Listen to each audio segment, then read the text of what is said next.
नमस्कार। आप सभी लोगों का मेरे चैनल पर स्वागत है। मैं आपको मुंशी प्रेमचंद जी की कहानियां सुनाती हूं। आपको मेरी कहानी अच्छी लगे तो मेरे चैनल को जरूर सब्सक्राइब करें और लाइक करें और इस कहानी का आनंद लीजिए। कफन। झोपड़े के द्वार पर बाप और बेटा दोनों एक बुझे हुए अलाव के सामने चुपचाप बैठे हुए हैं और अंदर बेटे की जवान बीबी बुधिया प्रसव वेदना में पछाड़ खा रही थी। रह रहकर उसके मुंह से ऐसी दिल हिला देने वाली आवाज निकलती थी कि दोनों कलेजा थाम लेते थे। झाड़ों की रात थी, प्रकृति सन्नाटे में डूबी हुई, सारा गांव अंधकार में लय हो गया था। घीसू ने कहा, मालूम होता है बचेगी नहीं, सारा दिन दौड़ते हो गया, जा देख तो आ। माधव चिढ़कर बोला, मरना ही तो है, जल्दी मर क्यों नहीं जाती? देखकर क्या करूं? तू बड़ा बेदर्द है बे। साल भर जिसके साथ सुख चैन से रहा, उसी के साथ इतनी बेवफाई। तो मुझसे तो उसका तड़पना और हाथ पांव पटकना नहीं देखा जाता। चमारों का कुनबा था और सारे गांव में बदनाम। घीसू एक दिन काम करता तो 3 दिन आराम करता। माधव इतना कामचोर था कि आध घंटे काम करता तो घंटे भर चिलम पीता, इसलिए उन्हें कहीं मजदूरी नहीं मिलती थी। घर में मुट्ठी भर भी अनाज मौजूद हो तो उनके लिए काम करने की कसम थी। जब 2-4 फाके हो जाते तो घीसू पेड़ पर चढ़कर लकड़ियां तोड़ लाता और माधव बाजार से बेच लाता, और जब तक वह पैसे रहते दोनों इधर उधर मारे मारे फिरते। गांव में काम की कमी न थी। किसानों का गांव था, मेहनती आदमी के लिए 50 काम थे, मगर इन दोनों को उसी वक्त बुलाते जब 2 आदमियों से एक का काम पाकर भी संतोष कर लेने के सिवा और कोई चारा न होता। अगर दोनों साधु होते तो उन्हें संतोष और धैर्य के लिए संयम और नियम की बिल्कुल जरूरत न होती। यह तो इनकी प्रकृति थी। विचित्र जीवन था इनका। घर में मिट्टी के 2-4 बर्तन के सिवा कोई संपत्ति नहीं। फटे चीथड़ों से अपनी नग्नता को ढांके हुए जिए जाते थे। संसार की चिंताओं से मुक्त, कर्ज से लदे हुए, गालियां भी खाते, मार भी खाते, मगर कोई गम नहीं। दीन इतने कि वसूली की बिल्कुल आशा न रहने पर भी लोग इन्हें कुछ न कुछ कर्ज दे देते थे। मटर, आलू की फसल में दूसरों के खेतों से मटर या आलू उखाड़ लाते और भून भान कर खा लेते, या 10-5 ऊख उखाड़ लाते और रात को चूसते।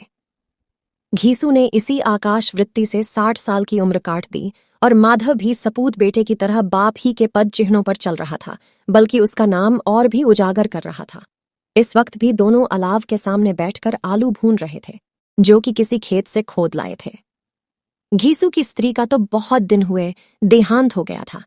माधव का ब्याह पिछले साल हुआ था। जब से यह औरत आई थी, उसने इस खानदान में व्यवस्था की नींव डाली थी और इन दोनों बेगैरतों का दोजख भरती रहती थी। जब से वह आई, ये दोनों और भी आराम तलब हो गए थे, बल्कि कुछ अकड़न्ने भी लगे थे। कोई कार्य करने को बुलाता तो निब्रियाज भाव से दुगुनी मजदूरी मांगते। वही औरत आज प्रसव वेदना से मर रही थी और यह दोनों इसी इंतजार में थे कि वह मर जाए तो आराम से सोएं। घीसू ने आलू निकालकर छीलते हुए कहा, जाकर देख तो क्या दशा है उसकी। चुड़ैल का फिसाद होगा और क्या। यहां तो ओंझा भी 1 रुपया मांगता है। माधव को भय था कि वह कोठरी में गया तो घीसू आलूओं का बड़ा भाग साफ कर देगा। बोला, मुझे वहां जाते डर लगता है। डर किस बात का है, मैं तो यहां हूं ही, तो तुम ही जाकर देखो ना। मेरी औरत जब मरी थी तो मैं 3 दिन तक उसके पास से हिला तक नहीं, और फिर मुझसे लजाएगी कि नहीं। जिसका कभी मुंह नहीं देखा, आज उसका उघड़ा हुआ बदन देखूं, उसे तन की सुध भी तो ना होगी। मुझे देख लेगी तो खुलकर हाथ पांव भी न पटक सकेगी। मैं सोचता हूं कोई बाल बच्चा हुआ तो क्या होगा, सोंठ गुड़ तेल कुछ भी तो नहीं है घर में। सब कुछ आ जाएगा, भगवान दें तो। जो लोग अभी 1 पैसा नहीं दे रहे हैं, वे ही कल बुलाकर रुपये देंगे। मेरे 9 लड़के हुए, घर में कभी कुछ न था, मगर भगवान ने किसी न किसी तरह बेड़ा पार ही लगाया। जिस समाज में रात दिन मेहनत करने वालों की हालत उनकी हालत से कुछ बहुत अच्छी न थी, और किसानों के मुकाबले में वे लोग जो किसानों की दुर्बलताओं से लाभ उठाना जानते थे कहीं ज्यादा संपन्न थे, वहां इस तरह की मनोवृत्ति का पैदा हो जाना कोई अचरज की बात न थी। हम तो कहेंगे घीसू किसानों से कहीं ज्यादा विचारवान था और किसानों के विचार शून्य समूह में शामिल होने के बदले बैठकबाजों की कुत्सित मंडली में जा मिला था। हाँ, उसमें यह शक्ति न थी कि बैठकबाजों के नियम और नीति का पालन करता। इसलिए जहां उसकी मंडली के और लोग गांव के सरगना और मुखिया बने हुए थे, उस पर सारा गांव उंगली उठाता था। फिर भी उसे यह तस्कीन तो थी ही कि अगर वह फटेहाल है तो कम से कम उसे किसानों की सी जी तोड़ मेहनत तो नहीं करनी पड़ती। और उसकी सरलता और निरीहता से दूसरे लोग बेजा फायदा तो नहीं उठाते। दोनों आलू निकाल निकाल कर जलते जलते खाने लगे। कल से कुछ नहीं खाया था, इतना सब्र न था कि ठंडा हो जाने दें। कई बार दोनों की जबानें जल गईं। छिल जाने पर आलू का बाहरी हिस्सा जबान, हलक और तालू को जला देता था, और उस अंगारे को मुंह में रखने से ज्यादा खैरियत इसी में थी कि वह अंदर पहुंच जाए। वहां उसे ठंडा करने के लिए काफी सामान थे, इसलिए दोनों जल्द जल्द निगल जाते। हालांकि इस कोशिश में उनकी आंखों से आंसू निकल आते। घीसू को उस वक्त ठाकुर की बारात याद आई जिसमें 20 साल पहले वह गया था। उस दावत में उसे जो तृप्ति मिली थी वह उसके जीवन में एक याद रखने लायक बात थी, और आज भी उसकी याद ताजी थी। बोला, वह भोज नहीं भूलता। तब से फिर उस तरह का खाना और भरपेट नहीं मिला। लड़की वालों ने सबको भरपेट पूड़ियां खिलाई थीं, सबको। छोटे बड़े सबने पूड़ियां खाईं, और असली घी की। चटनी, रायता, 3 तरह के सूखे साग, एक रसेदार तरकारी, दही, चटनी, मिठाई। अब क्या बताऊं कि उस भोज में क्या स्वाद मिला। कोई रोक टोक नहीं थी। जो चीज चाहो मांगो, जितना चाहो खाओ। लोगों ने ऐसा खाया कि किसी से पानी न पिया गया। मगर परोसने वाले हैं कि पत्तल में गर्म गर्म गोल गोल सुवासित कचौड़ियां डाल देते हैं।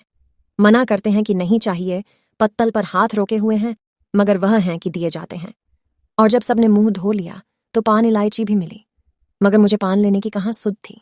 खड़ा हुआ न जाता था। चटपट जाकर अपने कंबल पर लेट गया। ऐसा दिल दरियाव था वह ठाकुर। माधव ने इन पदार्थों का मन ही मन मजा लेते हुए कहा, अब हमें कोई ऐसा भोज नहीं खिलाता। अब कोई क्या खिलाएगा? वह जमाना दूसरा था। अब तो सबको किफायत सूझती है। शादी ब्याह में मत खर्च करो, क्रियाकर्म में मत खर्च करो। पूछो, गरीबों का माल बटोर बटोर कर कहाँ रखोगे? बटोरने में तो कमी नहीं है। हाँ, खर्च में किफायत सूझती है। तुमने एक 20 पूरियां खाई होंगी, 20 से ज्यादा खाई थीं। मैं 50 खा जाता। 50 से कम मैंने न खाई होंगी। अच्छा पका था। तू तो मेरा आधा भी नहीं है। आलू खाकर दोनों ने पानी पिया, और वहीं अलाव के सामने अपनी धोतियां ओढ़कर पांव पेट में डाले सो रहे, जैसे 2 बड़े बड़े अजगर गेंडुलिया मारे पड़े हों। और बुधिया अभी तक कराह रही थी। सवेरे माधव ने कोठरी में जाकर देखा तो उसकी स्त्री ठंडी हो गई थी। उसके मुंह पर मक्खियां भिनक रही थीं। पथराई हुई आंखें ऊपर टंगी हुई थीं। सारी देह धूल से लथपथ हो रही थी। उसके पेट में बच्चा मर गया था। माधव भागा हुआ घीसू के पास आया। फिर दोनों जोर जोर से हाय हाय करने और छाती पीटने लगे। पड़ोस वालों ने यह रोना धोना सुना तो दौड़े हुए आए और पुरानी मर्यादा के अनुसार इन अभागों को समझाने लगे। मगर ज्यादा रोने पीटने का अवसर न था। कफन की और लकड़ी की फिक्र करनी थी। घर में तो पैसा इस तरह गायब था जैसे चील के घोंसले में मांस। बाप बेटे रोते हुए गांव के जमींदार के पास गए। वह इन दोनों की सूरत से नफरत करते थे। कई बार इन्हें अपने हाथों से पीट चुके थे। चोरी करने के लिए, वादे पर काम पर न आने के लिए। पूछा, क्या है बे घिसुआ, रोता क्यों है? अब तो तू कहीं दिखलाई भी नहीं देता। मालूम होता है इस गांव में रहना नहीं चाहता। घीसू ने जमीन पर सिर रखकर आंखों में आंसू भरे हुए कहा, सरकार, बड़ी विपत्ति में हूं। माधव की घरवाली रात को गुजर गई। रात भर तड़पती रही सरकार। हम दोनों उसके सिरहाने बैठे रहे। दवा दारू जो कुछ हो सका सब कुछ किया। मुदा वह हमें दगा दे गई। अब कोई एक रोटी देने वाला भी न रहा मालिक। तबाह हो गए। घर उजड़ गया। आपका गुलाम हूं। अब आपके सिवा कौन उसकी मिट्टी पार लगाएगा? हमारे हाथ में तो जो कुछ था वह सब तो दवा दारू में उठ गया। सरकार ही की दया होगी तो उसकी मिट्टी उठेगी। आपके सिवा किसके द्वार पर जाऊं? जमींदार साहब दयालु थे, मगर घीसू पर दया करना काले कंबल पर रंग चढ़ाना था। जी में तो आया, कह दें चल दूर हो यहां से। यूं तो बुलाने से भी नहीं आता। आज जब गरज पड़ी तो आकर खुशामद कर रहा है। हरामखोर कहीं का बदमाश। लेकिन यह क्रोध या दंड देने का अवसर न था। जी में कुड़ते हुए 2 रुपये निकालकर फेंक दिए, मगर सांत्वना का एक शब्द भी मुंह से न निकला। उसकी तरफ ताका तक नहीं, जैसे सिर का बोझ उतारा हो। जब जमींदार साहब ने 2 रुपये दिए तो गांव के बनिए महाजनों को इनकार का साहस कैसे होता? घीसू जमींदार के नाम का ढिंढोरा भी पीटना जानता था। किसी ने 2 आने दिए, किसी ने 4 आने। 1 घंटे में घीसू के पास 5 रुपये की अच्छी रकम जमा हो गई। कहीं से अनाज मिल गया, कहीं से लकड़ी, और दोपहर को घीसू और माधव बाजार से कफन लाने चले। इधर लोग बांस वांस काटने लगे। गांव की नर्मदिल स्त्रियां आकर लाश देखती थीं और उसकी बेकसी पर 2 बूंद आंसू गिराकर चली जाती थीं। बाजार में पहुंचकर घीसू बोला, लकड़ी तो उसे जलाने भर को मिल गई है, क्यों माधव? माधव बोला, हाँ, लकड़ी तो बहुत है, अब कफन चाहिए। तो चलो कोई हल्का सा कफन ले लें। हाँ, और क्या, लाश उठते उठते रात हो जाएगी। रात को कफन कौन देखता है? कैसा बुरा रिवाज है कि जिसे जीते जी तन ढांकने को चीथड़ा भी न मिले। उसे मरने पर नया कफन चाहिए। कफन लाश के साथ जल ही तो जाता है, और क्या रखा रहता है।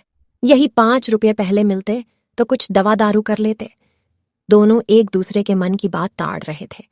बाजार में इधर उधर घूमते रहे। कभी इस बजाज की दुकान पर गए, कभी उसकी दुकान पर। तरह तरह के कपड़े, रेशमी और सूती देखे, मगर कुछ झांचा नहीं। यहां तक कि शाम हो गई। तब दोनों न जाने किस दैवी प्रेरणा से एक मधुशाला के सामने जा पहुंचे और जैसे किसी पूर्व निश्चित व्यवस्था से अंदर चले गए।